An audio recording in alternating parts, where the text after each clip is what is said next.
नमस्कार दोस्तों। बहुत समय पहले हिमालय की बर्फीली चोटियों के बीच बसे एक छोटे से गांव में एक साधु रहते थे जिनका नाम देव प्रसाद था।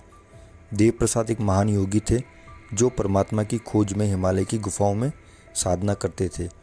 उनका मानना था कि हिमालय केवल पर्वत नहीं है बल्कि एक दिव्य स्थान है जहां परमात्मा की उपस्थिति महसूस की जा सकती है। एक दिन देव प्रसाद ने अपने शिष्यों से कहा, मैं एक विशेष साधना के लिए हिमालय की ऊंचाइयों पर जाऊंगा। यह साधना मेरे जीवन की सबसे महत्वपूर्ण यात्रा होगी। शिष्यों को अपने गुरु की चिंता थी क्योंकि हिमालय का मौसम बहुत कठिन था और वहां जाना खतरनाक था, लेकिन देव प्रसाद का संकल्प अडिग था। देव प्रसाद ने अपनी यात्रा आरंभ की।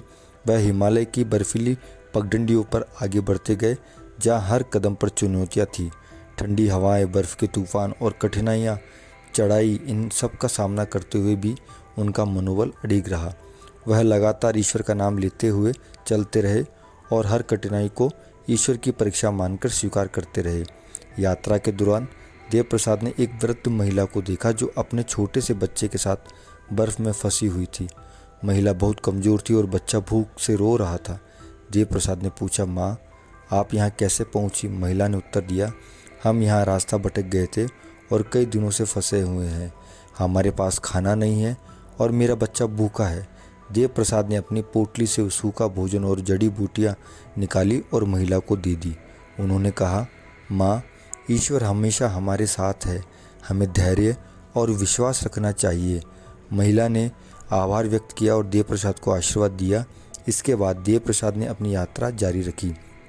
वह हिमालय की ऊंचाइयों पर पहुँचे और एक गुफा में ध्यान में बैठ गए। वहाँ उन्होंने गहन ध्यान किया और परमात्मा की दिव्य उपस्थिति का अनुभव किया। उन्हें महसूस हुआ कि हिमालय वास्तव में एक जीवित देवता है जो हर साधक को उसकी साधना में मार्गदर्शन करता है। कुछ दिनों बाद देव प्रसाद गाँव लौटे। उनके चेहरे पर शांति और संतोष का भाव था। उन्होंने अपने शिष्यों को हिमालय की महिमा और अपनी यात्रा के अनुभवों के बारे में बताया। उन्होंने कहा, हिमालय हमें सिखाता है कि जीवन में चाहे कितनी भी कठिनाइयाँ आए, हमें अपने लक्ष्य की ओर बढ़ते रहना चाहिए। ईश्वर हमेशा हमारे साथ है, बस हमें उन पर विश्वास रखना चाहिए।